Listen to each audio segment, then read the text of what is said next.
Good morning, warriors. Welcome to Morning Adrenaline. Today is Tuesday, January 19th, 2026. It's time to wake up the warrior because today's episode is about something that's already happening to you, whether you've ever consciously thought about it or not. You've walked into a room before and you felt it. No introductions, no conversation, no explanation of who you are or what you do, and still a read was made about you. Now, reverse the lens. When you meet someone new, how long does it take before you place them somewhere? Friend, acquaintance, someone you tolerate, or someone who disappears the moment they leave the room? This isn't cruelty. This is how the human mind organizes the world. Because before people know you, they decide where you fit into their life, if at all. Not by your intentions, not by your potential, not even by your story. They decide by who shows up.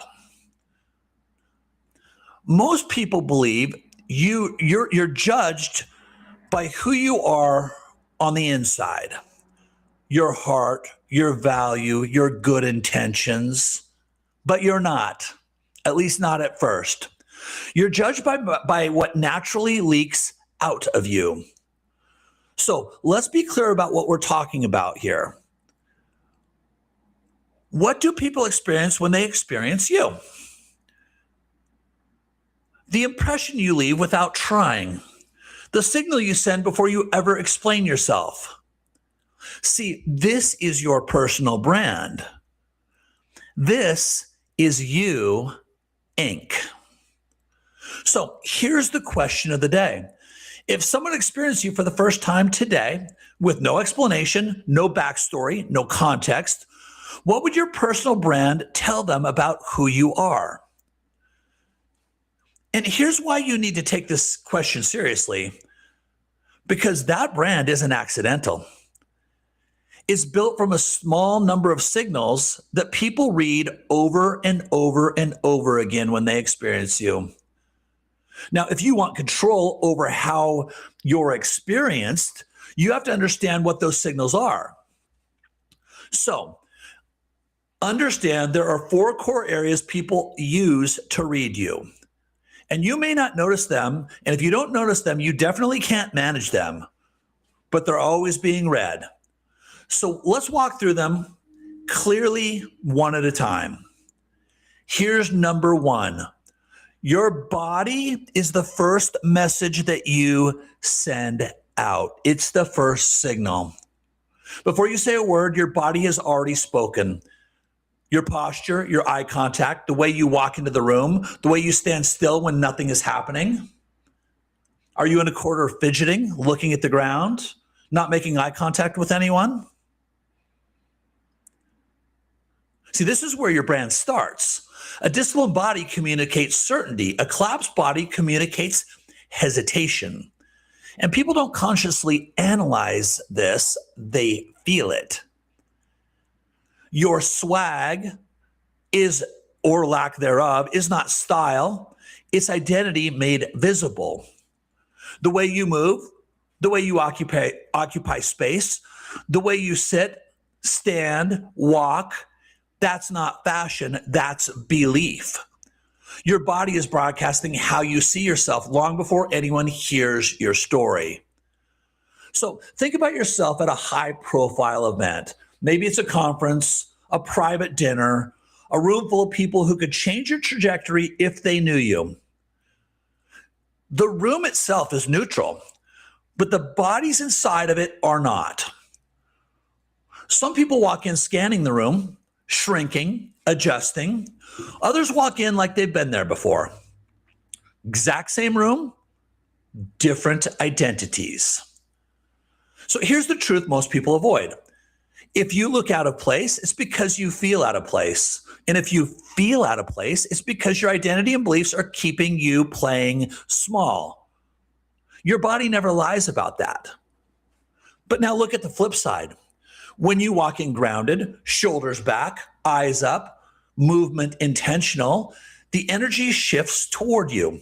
People look, people notice, People become curious, not because you're loud and not because you're flashy, but because you look like you belong. See, belonging starts internally, not externally. When you sit at the table feeling like you belong, you then in turn look like you belong. And when your brand communicates, I belong here, details stop mattering. See, it doesn't matter if you're driving a Volvo.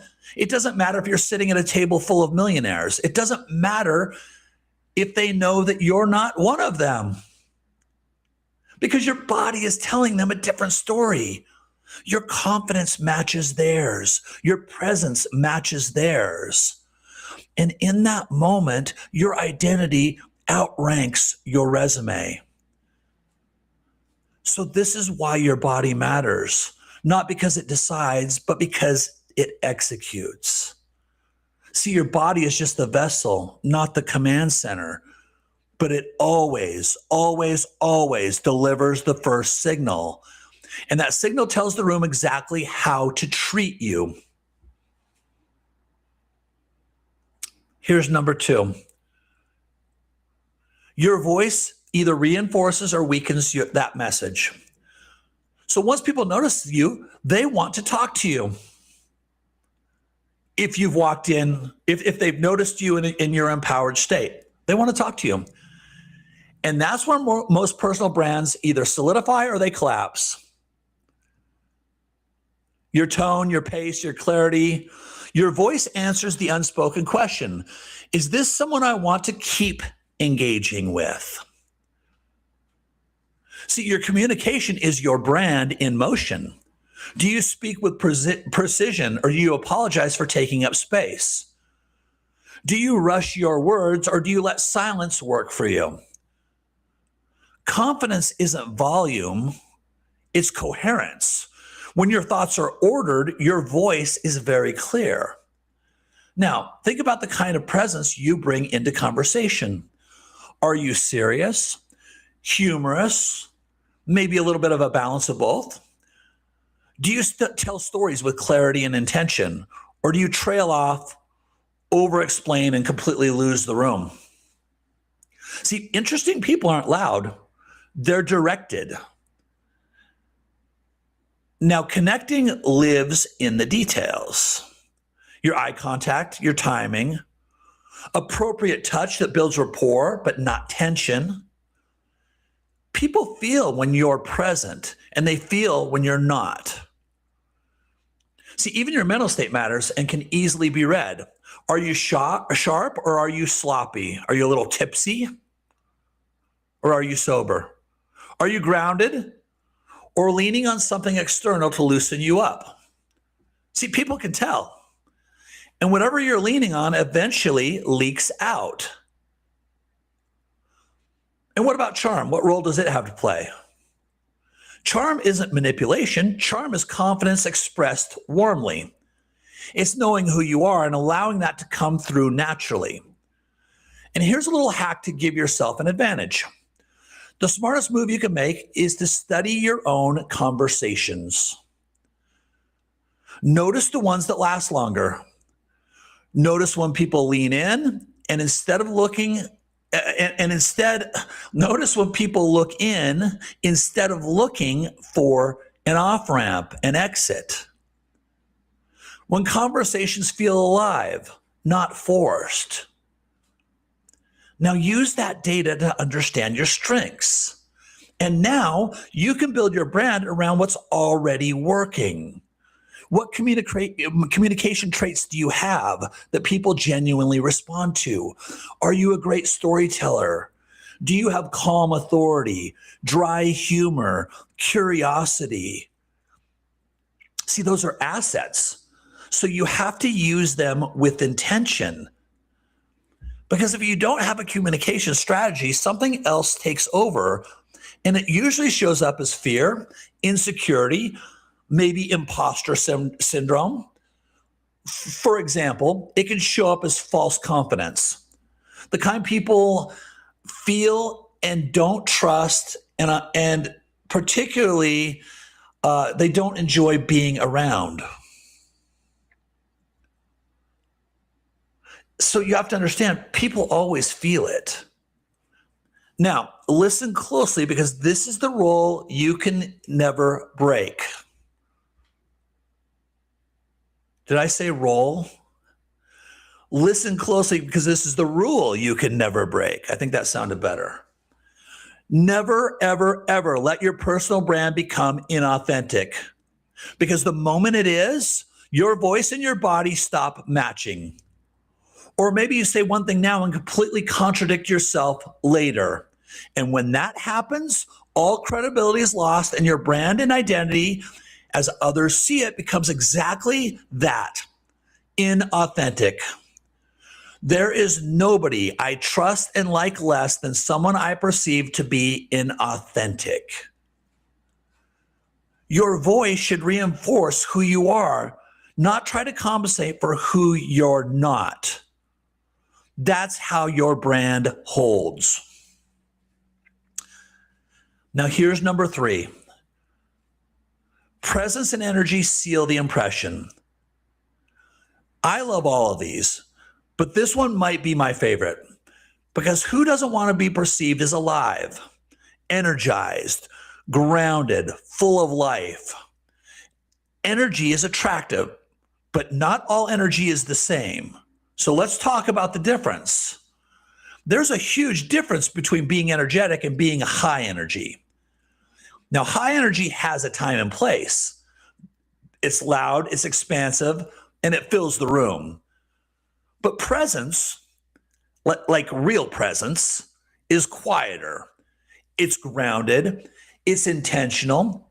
It makes people feel better just by being near you. And that kind of energy gets my attention every time. So think about it for a second. Have you ever been in a conversation where you weren't quite yourself? Maybe you showed up a little flat, distracted, not fully engaged. And then you met someone, and immediately your energy shifted. But they didn't hype you up. They didn't put on a performance. They were just alive. Look, I'll be honest. In public settings, I'm not always the version of myself I want to be. Sometimes it takes someone else's presence to pull me back online. And the moment that happens, you feel it. You want to stay in the conversation. You want to know them. You want to be around them. And folks, that is not accidental. That is called magnetism. And you have that capability. See, this is where personal brand stops being theoretical and starts being experiential. People don't remember what you said. They remember how they felt around you. So energy answers a simple question for people. Does being around you cost me something, or does it give me something? Draining energy repels, grounded energy attracts. But most people never understand how to manage this, and that's why it stands out when someone does. Remember the Volvo guy or gal at the table of millionaires? This is how you flip the odds, not by being louder and not by trying to impress, but by being genuinely interested and genuinely excited to be interesting. You're curious, engaged, and you're alive in the conversation you're having. Presence isn't performance, it's regulation. It's calm, not chaotic. It's grounded, not scattered. When your internal state is ordered, your energy stabilizes the room and people feel safe around that. And this is how energy becomes a brand asset for your personal brand. Not hype or noise, for the sake of making noise anyway, but a steady signal that says, I'm here, I'm engaged, and this matters. That's how impressions get sealed. Here's number 4. Your patterns and emotional control decide access. Let me explain to you what I mean. This is where everything we've talked about either compounds or collapses. Your body may open the door. Your voice may keep the conversation going, and your presence and energy make you magnetic. But this is what determines whether people let you stay.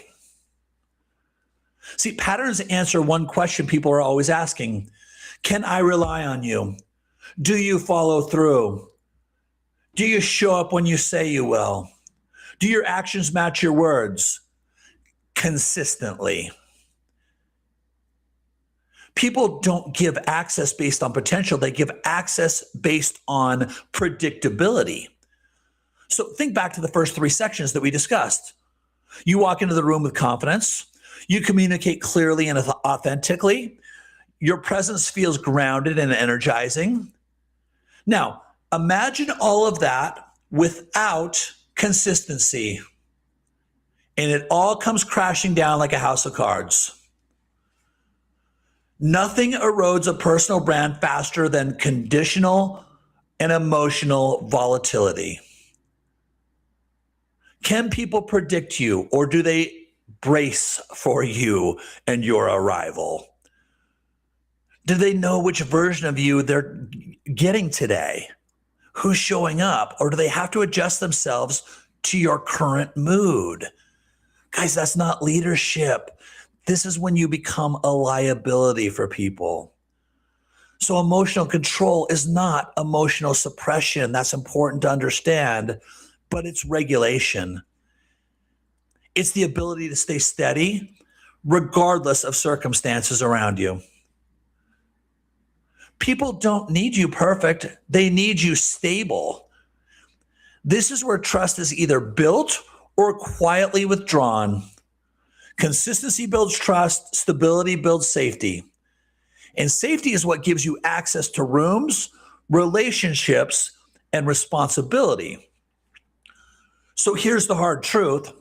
People don't distance themselves from unskilled individuals. They distance themselves from unpredictable ones. Talent opens doors. Stability keeps them open. So this is why patterns matter more than moments. Anyone can show up strong once. Anyone can be on for a night.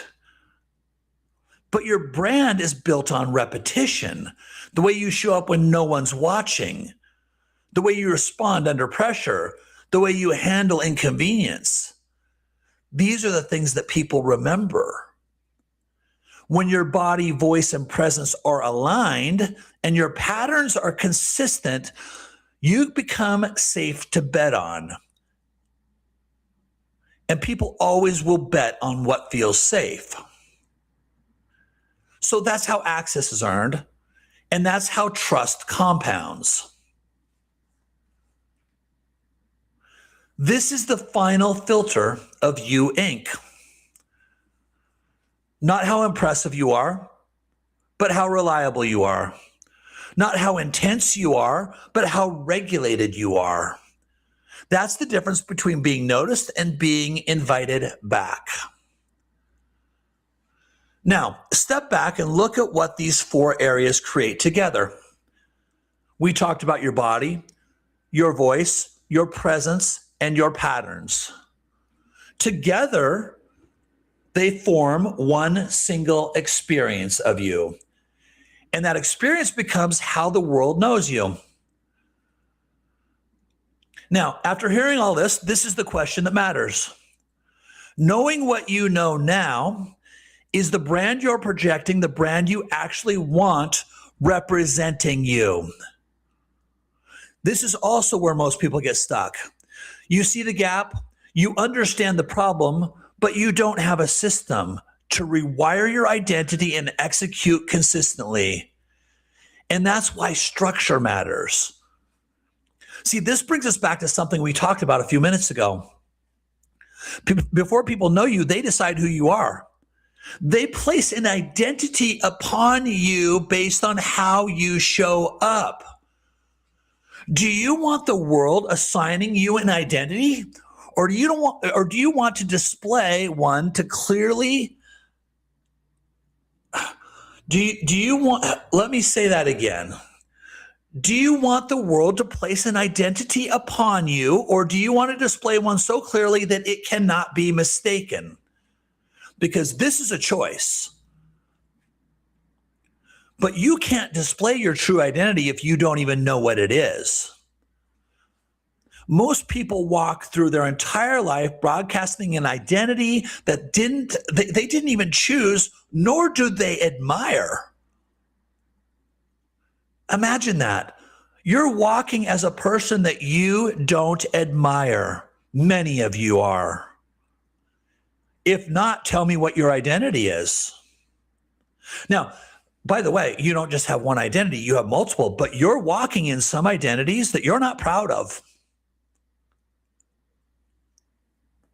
A lot of people are walking in weak identities or constrained identities, an identity shaped by fear, past experiences, and other people's expectations, not by intention, not by design, and not by God or your God-given identity, just inherited and repeated. So hopefully you now understand personal brand and identity are the same thing. Your brand is your identity made visible to others, whether it's power or weakness. It's recognizable the moment people experience you.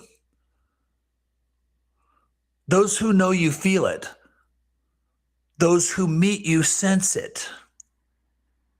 And you don't get to hide it. So listen, guys, this is exactly why I built the Sisu Vita platform. It's not a motivational tool, but it helps you uncover and align your true identity so it can be lived, not just imagined. And inside the Sisu Vita platform, the work follows a clear progression. So first we use problem shifting, blockage, and trauma shifting to remove the internal friction that you have and the mental clutter that distort how you see yourself.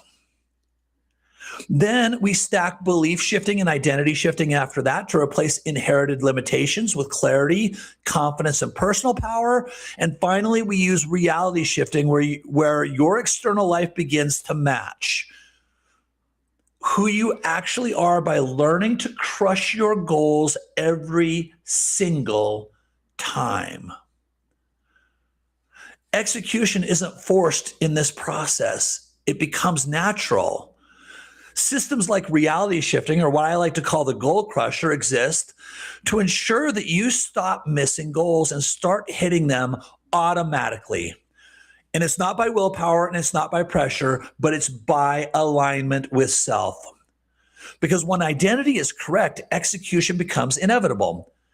And when execution is consistent, your personal brand becomes unmistakable. Unfortunately, you don't get to opt out of being evaluated. Every room's going to form an opinion. Every interaction will place you somewhere. That part is automatic. What isn't automatic is intention and preparation. Whether the signal you send is accidental or whether it's aligned. So from this point forward, you know what's being read: your body, your voice, your presence, and your patterns. So the responsibility is yours now. Build it deliberately, not louder, not flashier, clearer. Work the body, feed your mind, build your soul, wake up the warrior. We'll see you guys tomorrow.